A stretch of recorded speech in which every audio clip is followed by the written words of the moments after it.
तो श्राप लगने के कारण 14 वर्ष राम वनवासी। मन, बुद्धि, चित्त और अहंकार, 4 वस्तुएं ये हैं। बड़े ध्यान से सुनना। 5 ज्ञानेंद्रियां और 5 कर्मेंद्रियां। तो 5 दूनी 5 ज्ञानेंद्रियां और 5 कर्मेंद्रियां, तो 10। ज्ञान, बुद्धि, चित्त और अहंकार, 4 चीजें ये, 14। ज्ञान पर भी अभद्रता का निवास होता है, जिसे अविद्या कहा जाता है। कहते हैं ना, कर्णपुटम, कानों से कोई गलत बात को सुन लो तो अपने हृदय तक पहुंच जाती कि नहीं पहुंच जाती। और अच्छी बात कोई 2 घंटा सुनाते रहे तो उसको भूल जाते हैं। अच्छा, किसी की चुगली करना हो तो कानों को बहुत याद रहता है उसने क्या कहा था। 2-2, 4-4 साल तक चुगली वाली बातें याद रहती हैं। किसी के सामने बुराई करके देखो, इतनी बुराई करोगे आप, उसके कान दोगुना और चौगुना कर देते हैं। इतने कान काम करते हैं। और अगर 2 घंटे भी बैठ करके उन्हीं कानों को भक्ति में रस की कथा सुनाओ, 2 घंटे की भी और 2 मिनट की पूछो तो भूल जाते हैं। तो 5 ज्ञानेंद्रियां, जहां से हमको ज्ञान मिलता है, सुन करके भी ज्ञान मिलता है कि नहीं मिलता, देखने से भी ज्ञान मिलता है, जान करके भी ज्ञान मिलता है, पढ़ करके भी ज्ञान मिलता है। तो जहां हमको सुनने की प्रबल इच्छा हुई अच्छे शब्दों की, वहां हमारा मन गलत शब्दों को सुन करके अनुसरण करने लगता है, तो वहां अविद्या निवास करने लगती है। 5 कर्मेंद्रियां, 5 कौन सी भाई? कोई कार्य करना है आपको अच्छे के लिए। अभी एक बहुत सुंदर कार्य हो रहा है, हाथ कार्य करते हैं कि नहीं करते हैं? कर्म। भाई हाथों को कर्म करने के लिए बनाया गया है। अब आपने उसी हाथ में एक तलवार ले ली और बस चले जा रहे हैं, एक यहाँ से काट दिया, फिर आगे चले, फिर दूसरे को काट दिया। तो हाथों को कर्म करने के लिए रखो, सुंदर सुंदर कर्म करो। जब यशोदा मैया कर्म किया करती थी तो कहते हैं मुख और हाथों से, मुख से तो भगवान के गुणानुवाद गाती थी और हाथों से कन्हैया के लिए दही भावती थी, मठा, छाछ, दही, यही सब कहते हैं। तो वह मनः कर्मांतरनियंतासो, श्रीमद् भागवत में आया है कि मैया भी अपने मन और वचन को ठाकुर जी में लगा देती थी। हाथों से तो कर्म कर रही है, मही हिलो रही है, लेकिन वाणी से भगवान के गुणानुवाद गा रही है। ऐसे ही हमको होना चाहिए। हाथ पांव कर्म करने के लिए बनाए गए हैं, कर्म करो, अच्छा कर्म करो। हाथ पांव इसलिए नहीं बनाए कि हमारे हाथ पांव में ज्यादा ताकत है तो बगल वाले के हाथ पांव तोड़ दो, इसलिए थोड़ी बनाए हैं। भाई शक्तिशाली हो तो ठीक है, लेकिन दूसरे के हाथ पांव तोड़ देना इसलिए नहीं बनाया गया। तो कर्म अच्छे करो। तो 5 कर्मेंद्रियां, मन, बुद्धि, चित्त और अहंकार, 14 ही चीजें ऐसी हैं जहां अविद्या निवास कर लेती है। जहां अविद्या ने निवास किया तो भगवान कहते हैं कि इनको नष्ट करना पड़ेगा। राम जी तक पहुंचने में 4 सीढ़ी लगती हैं। 4 ही सीढ़ी लगती हैं कि नहीं? विचार करो वह 4 सीढ़ी कौन कौन सी हैं राम जी तक पहुंचने में। सबसे पहले शत्रुघ्न, शत्रुघ्न नाम है ना सबसे छोटे भैया का, तो सबसे छोटे भैया हैं शत्रुघ्न। शत्रुघ्न जी का काम क्या है? कहा कि ये तुम्हारे हृदय में जितने भी शत्रु भरे होंगे वो ये सबको निकाल करके बाहर फेंक देंगे। अब आप कहोगे कि ये कैसे संभव हो सकता है? जब इनका नामकरण हो रहा था तब आप लोगों ने ध्यान दिया होगा, क्या रामचरितमानस गोस्वामी तुलसीदास जी कहते हैं कि जाके सुमेरन तेरे पुनासा, जिसके नाम से रिपुनासा अर्थात शत्रु नष्ट हो जाते हैं। आप लोगों ने रामचरितमानस में पढ़ा होगा,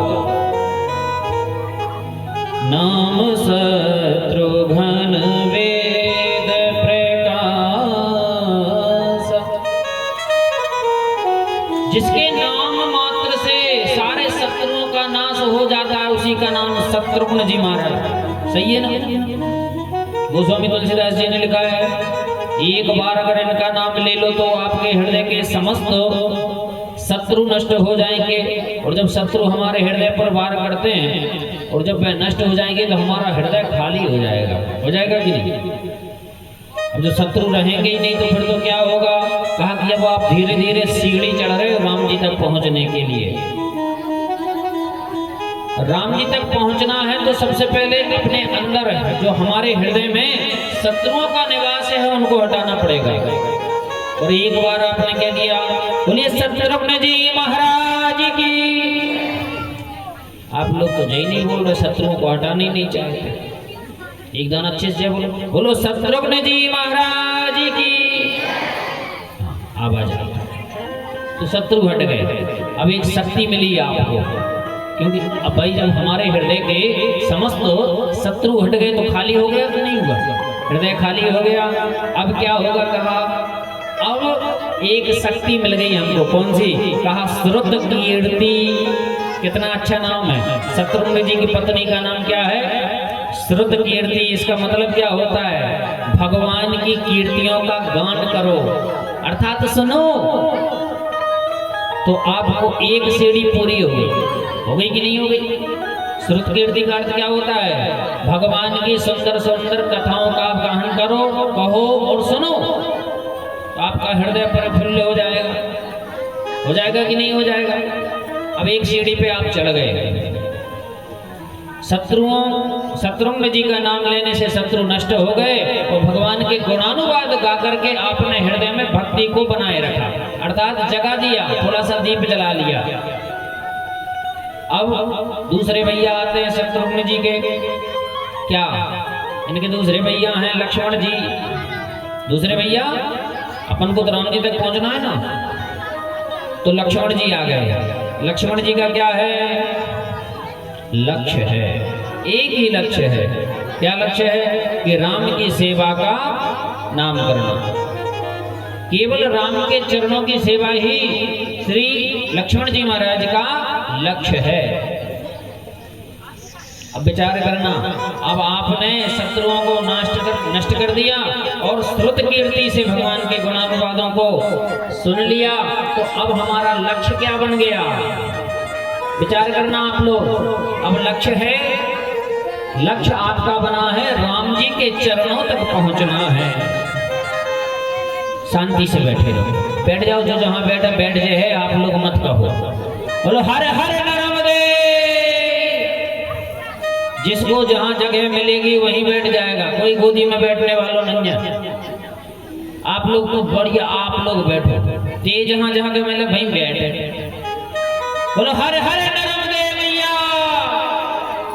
तो मैंने निवेदन करूं आपसे, अब आपके हृदय में शत्रुघ्न से सारे समस्त शत्रु नष्ट हो गए और उनकी पत्नी श्रुत कीर्ति के द्वारा हम लोगों ने भगवान के गुणानुवादों को सुना है, इसलिए भक्ति पुष्ट हो गई। तो अब हमारे हृदय में एक लक्ष्य बन गया। लक्ष्य बन गया कि नहीं? कि राम जी के चरणों तक पहुंचना है। तो लक्ष्य क्या है? कहा राम जी हमारे सन्मुख हो जाए। और जहां जिसके सन्मुख अगर राम जी हो गए उसका तो उद्धार है कि नहीं है? तो लक्ष्मण जी महाराज का एक ही लक्ष्य है, राम जी के चरणों का पहुंचने का। इनकी पत्नी का नाम क्या है? कितना सुंदर है। जब लक्ष्य हमने साध लिया तो एक शक्ति मिलेगी हमको। कौन सी शक्ति मिलेगी? कहा उर्मिला। उर्मिला, उर का अर्थ होता है हृदय, वक्षस्थल।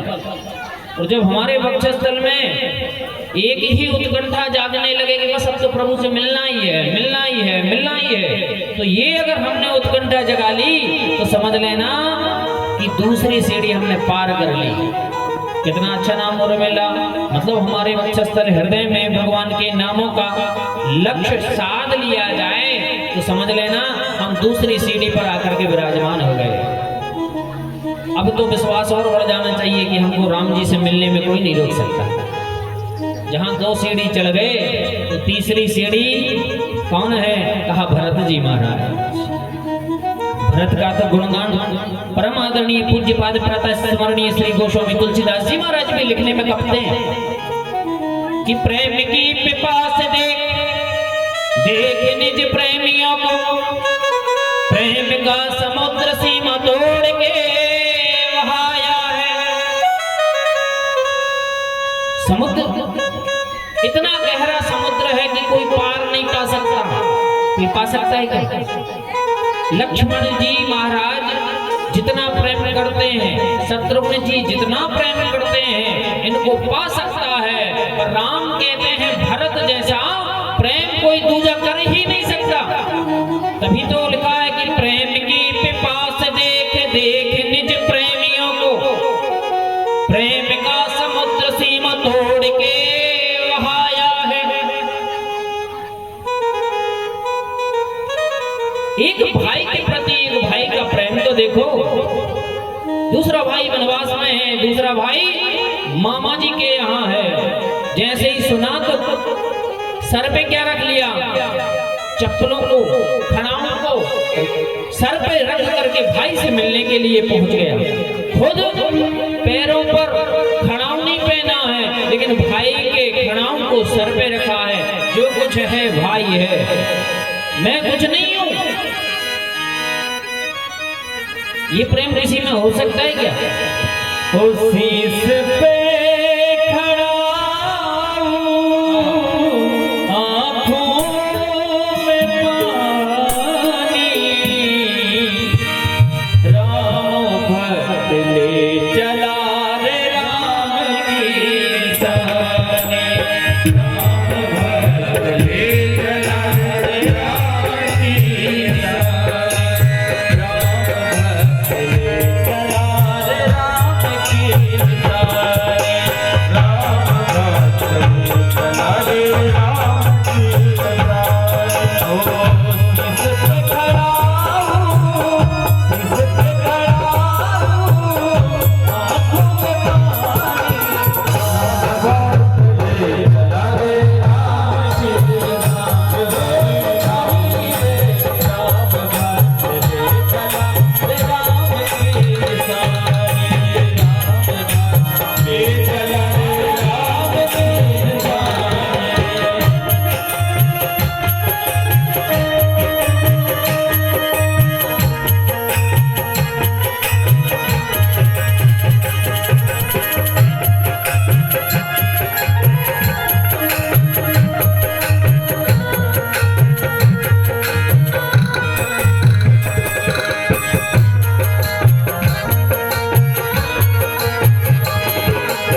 जैसा कोई प्रेम कर सकता है क्या?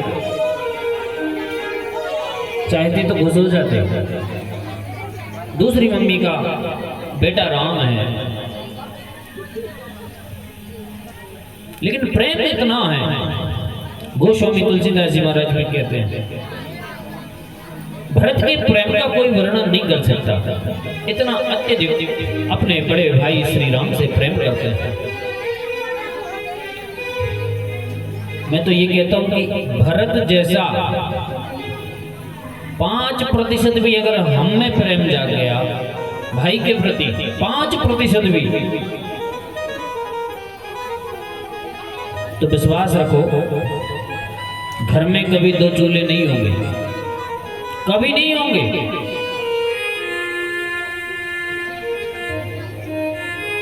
प्रेम की पिपास देख देख निज प्रेमियों को, प्रेम का समुद्र सीमा तोड़ के वहां आया है। इतना अतुलनीय प्रेम है। राम वनवास में बैठ करके भरत को भजते हैं, भरत अयोध्या में रह करके, नंदीग्राम में रह करके श्री राम को भजते हैं।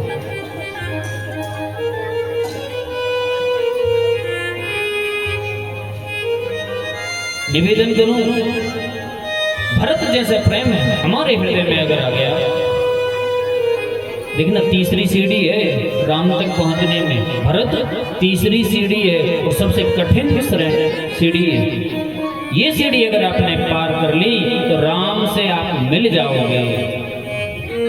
थोड़ा सा प्रेम आपके मन में जाग गया तो राम से मिलने में कोई रोक नहीं सकता। जहां प्रेम उमड़ा, प्रेम बना लिया अगर आपने राम से मिलने का, तो एक शक्ति प्राप्त हो जाएगी। वह शक्ति कौन सी है? कहते हैं मांडवी। मांडवी अर्थात श्री भरत जी महाराज की पत्नी मांडवी। इसका अर्थ क्या होता है कि जब प्रेम हमारे हृदय से उमड़ने लगे, ऊपर की ओर झलकने लगे, ये झलकेगा तो दिखेगा कैसे?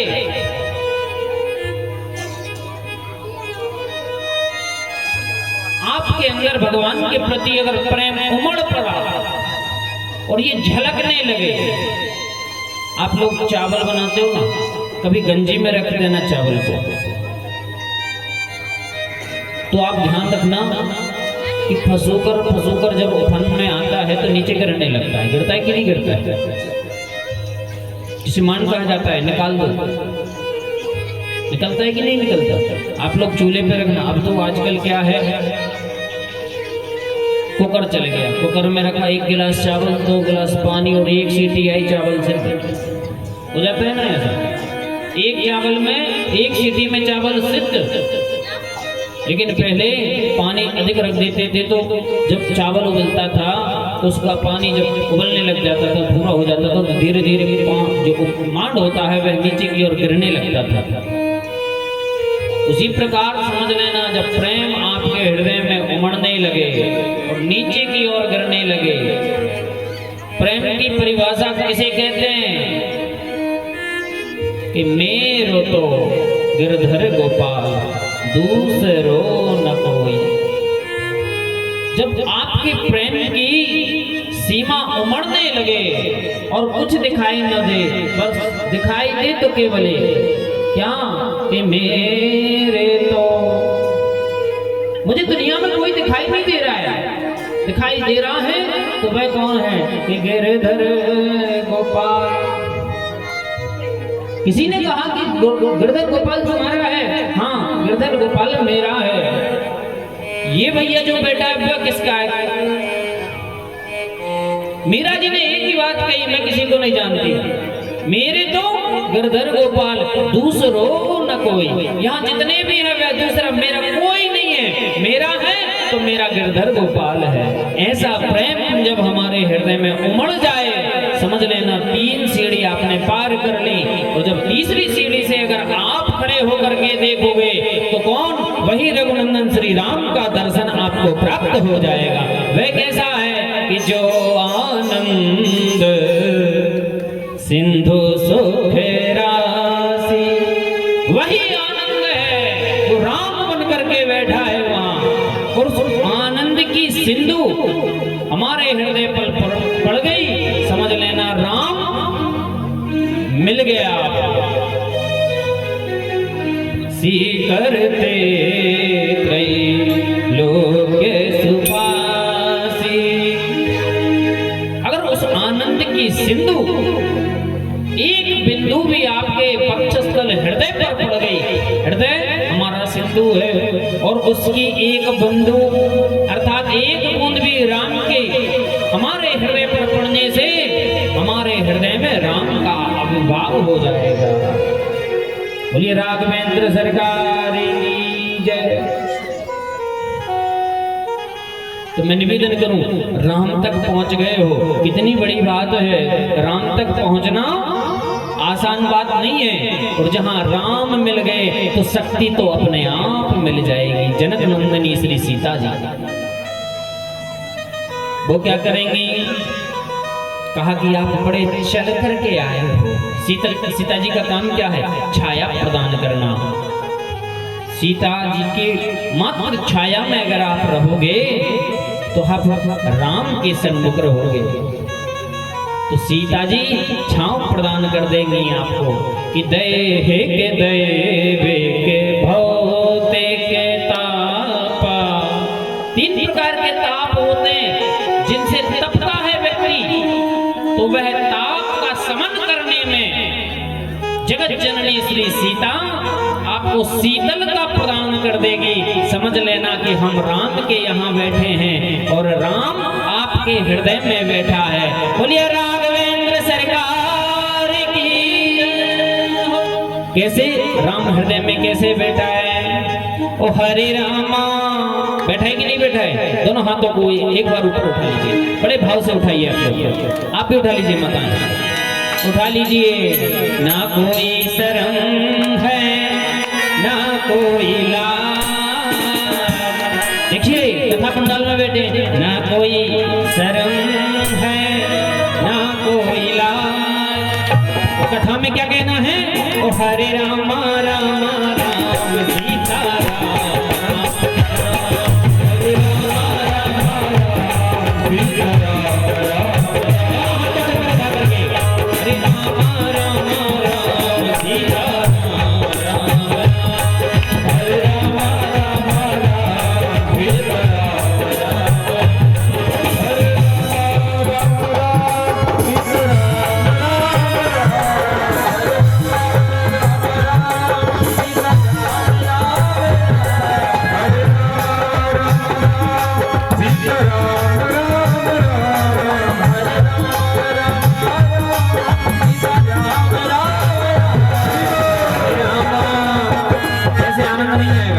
हरे रामा कैसे आएगा? दोनों हाथों पर उठा करके राघवेंद्र सामने है हमारे। ओ हरे रामा सीता राम राम हरे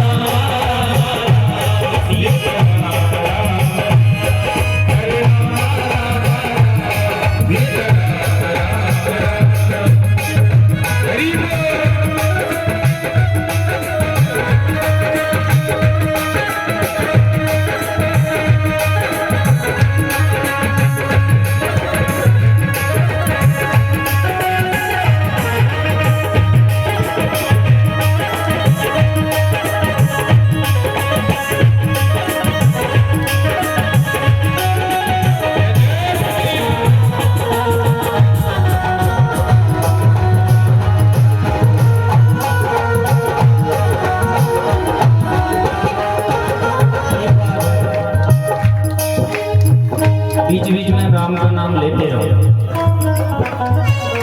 हमारे गांव से जब हम कल गांव गए तो एक मैया ने हमसे कहा, हमने मैया से कहा कि मैया कथा में जाती सो जाती हुआ।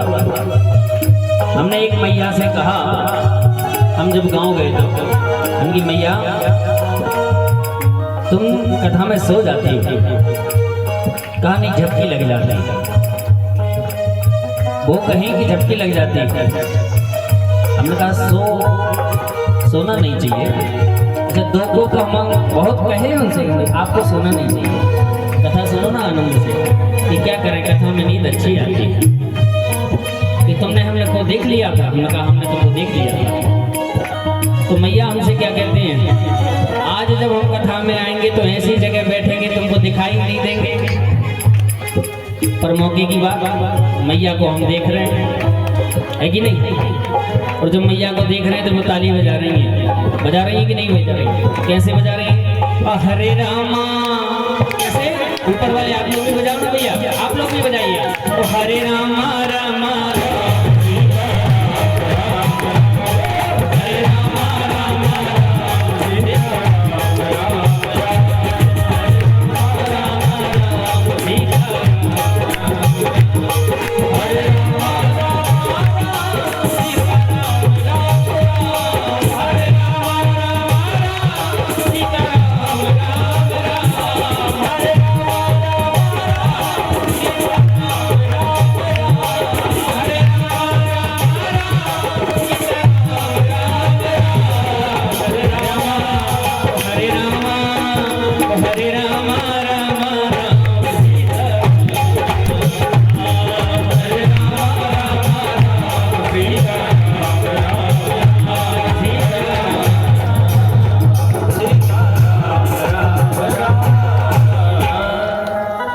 बोलो राघवेंद्र सरकार की जय हो। अब जब हम घर पहुंचेंगे तो मैया कहेंगी कि तुमने हमारा कह दिया, कहेंगे कि नहीं कहेंगे? पर मैया तो अब आपको ये थोड़ी पता है कहाँ की मैया ने हमसे कही थी, है ना, लेकिन कहा था वो मैया समझ गई है। बोलो हरे हरे नर्मदे हर। तो मैं निवेदन करूं राघवेंद्र सरकार के पावन चरणों में जब भक्त पहुंच जाता है तो मां भगवती शीतल छाया प्रदान कर देती है। राम को वनवास हो गया, जो कुब्जा संगम पर हम लोग चर्चा कर रहे हैं, ध्यान रखना, सांडिया घाट से हम लोग कुब्जा घाट पर की बात कर रहे हैं, आप लोग भूलना नहीं। सरस्वती को श्राप के कारण कैकेयी की दासी मंथरा बनना पड़ा था। मंथरा एक वाक्य से राम को 14 वर्ष के लिए वनवास जाना पड़ा था। इनका दूसरा जन्म कहाँ हुआ? एक तो हो गई मंथरा, 2 जन्मों का श्राप था सरस्वती को। मरीचि के श्राप से 2 जन्मों तक का श्राप लगा था माँ भगवती सरस्वती को। एक जन्म तो व्यतीत हो गया मंथरा बन करके। आज कई लोग अपने बेटे का नाम कैकेयी नहीं रखते, है ना। इनकी दासी मंथरा थी, मंथरा के कारण कैकेयी बदनाम हुई। दूसरा जन्म इन्होंने शैलेंद्री के रूप में लिया। कहाँ लिया महाराज? द्वापर में। द्वापर में कब लिया? कहा ये कंस के यहाँ चंदन लगाने का काम करती थी, उससे भी कुब्जा कहा जाता था, लेकिन उसका नाम शैलेंद्री था। क्या नाम था? शैलेंद्री, जिसका नाम कुब्जा कहा जाने वाला। ये कंस के यहाँ चंदन लगाती थी। जब कंस के यहाँ चंदन लेकर के जाती तो बड़ा खुशबूदार चंदन था, कंस बड़ा प्रसन्न होता। एक बार की बात कि भगवान भी आए, कंस ने एक मेला का आयोजन रखा था जिसमें बलराम को और कन्हैया को बुलाया गया। किस लिए बुलाया था? कहा कि मारने के उद्देश्य से। पूतना को भेजा था पर पूतना सफल नहीं हो पाई। पूतान नयति सह पूतना। पूतना किसे कहा जाता है? कहा पूतान नयति सह पूतना। जो बिल्कुल भी पवित्र ना हो उसका नाम पूतना। अब राक्षसी थी पूतना, तो भगवान को मारने के उद्देश्य से पहुंची थी, पर भगवान ने उसकी प्राणों का हरण कर लिया। कंस डर गया कि पता नहीं कन्हैया बड़ा होगा तो हमको मार देगा, तो उसने एक आयोजन रखा मथुरा में। आयोजन रखा तो उसमें कन्हैया को और बलराम को बुलाया गया। कन्हैया और बलराम जब मथुरा की गलियों से आए, समस्त गोपिकाओं ने कन्हैया और बलराम को देखा तो भाव विभोर हो गए, कितना प्यारा है। और कन्हैया को देख करके तो मंत्रमुग्ध हो जाता है, इतना सुंदर कन्हैया है। समस्त गोपिकाओं ने मथुरा की नगरी में जब कन्हैया को देखा तो कन्हैया के और गोप ग्वाले आए थे। गोप ग्वालों ने कहा, कन्हैया हम जा कहाँ रहे हैं? कन्हैया ने कहा कि अपन मामा के यहाँ चल रहे हैं। किसके यहाँ? मामा के यहाँ। एक बार की बात बताऊंगी, मामा की रास्ता एक बार कांटे निकालने पर हमको दिखाई गई थी। हमारे गांव में हमारे दादाजी हैं जिनको नाना नाना के नाम से जाना जाता है, श्री खुमान दादाजी। एक बार बहुत जोर से हमको कांटा गड़ा, दादाजी ने हमारा पैर पकड़ लिया। कछु नहीं, मामा की रास्ता देखो, अब भी कांटा निकल जाएगा। तब से हमको मामा की रास्ता देखे, जब से हमको कांटा ही नहीं गड़ा। हमने सोचा कि एक आध बार और गड़ जाता तो हम मामा की रास्ता देख लेते, पर एक बार ऐसा कांटा गड़ा, उन्होंने पांव पकड़ करके कहा, बस मामा की रास्ता देखो, 2 मिनट में कांटा निकल जाएगा। और सच में जब से हमको कांटा गड़ा ही नहीं। आपको निवेदन करूं, शायद माताएं भी कई बार बच्चों को जो कांटा माटा गड़ जाता है, बस देख मामा आ रहे, ऐसा क्या देते हैं, और चुपचाप सूजी गड़ा देते हैं और निकाल देते हैं। तो मैं निवेदन करूं, कन्हैया के साथ में गोप ग्वाले बहुत आए थे। गोप ग्वालों ने कहा, हम जा कहाँ रहे हैं? कन्हैया ने कहा, हम मामा के यहाँ आए हैं, कंस हमारे मामा लगते हैं।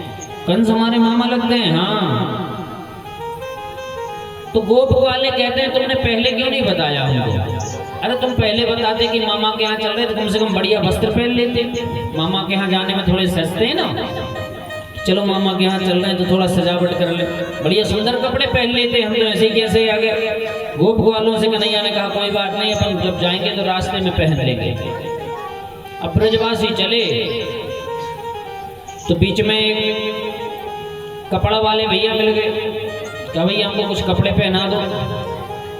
उसने तो बहुत धमकाया, अरे गोप ग्वाले तुम क्या जानो कपड़ा पहनने, ये तो हमारे राजा महाराजा के कपड़ा हैं।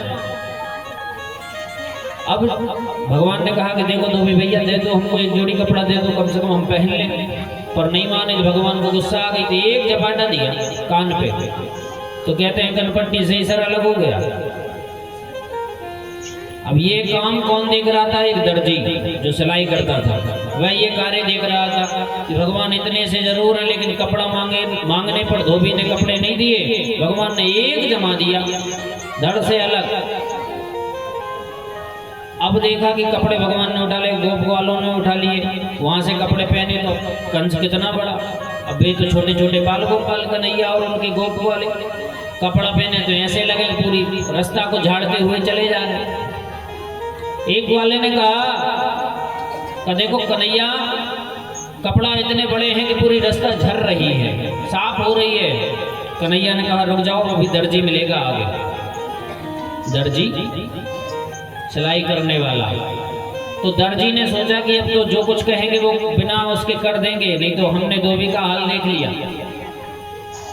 दर्जी के पास पहुंचे तो भगवान ने कहा कि साहब हमारे कपड़े बना दो, हमारे फिटिंग के कर दो। हाँ महाराज उतारो जल्दी जल्दी। तो समस्त गोप ग्वालों ने अपने कपड़े उतार करके दर्जी को दे दिए, और कपड़े फिट करके दर्जी ने गोप ग्वालों को और कन्हैया को दे दिए।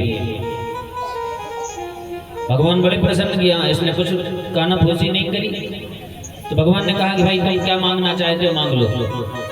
दर्जी तो नीचे मुड़ करके रह गया, क्या मांगे पता नहीं, धोबी ने क्या मांगा था और क्या मिल गया।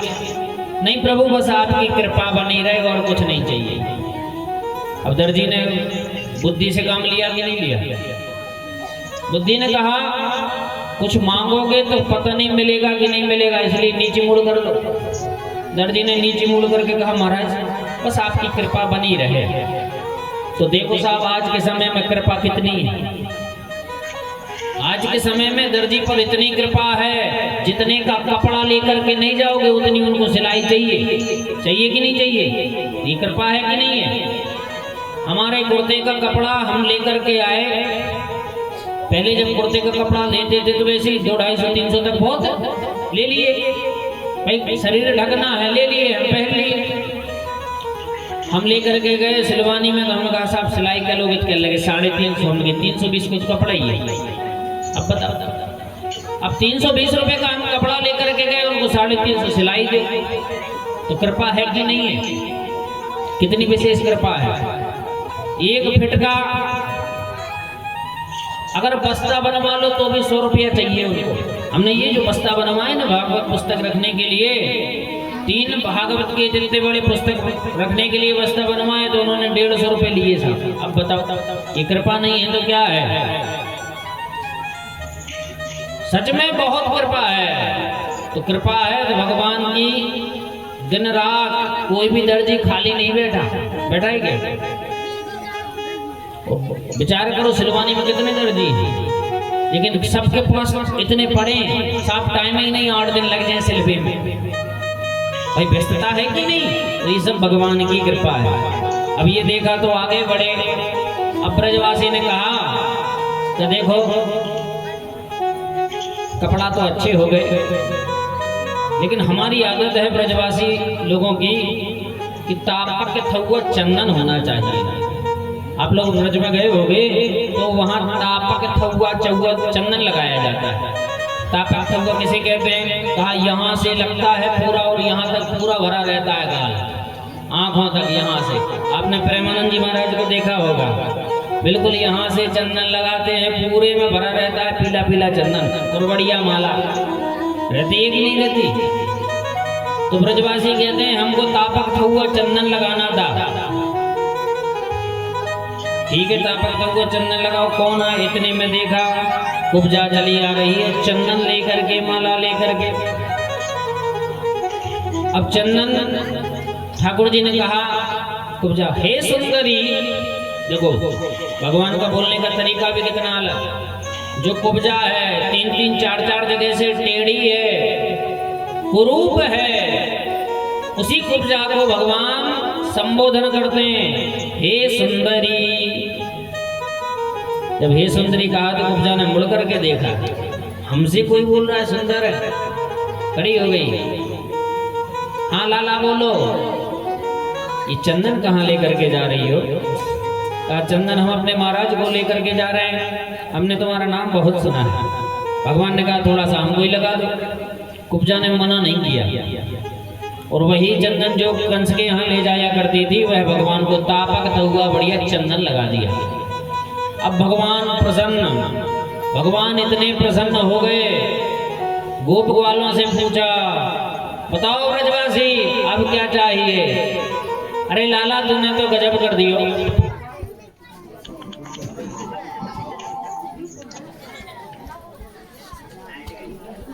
चली जा।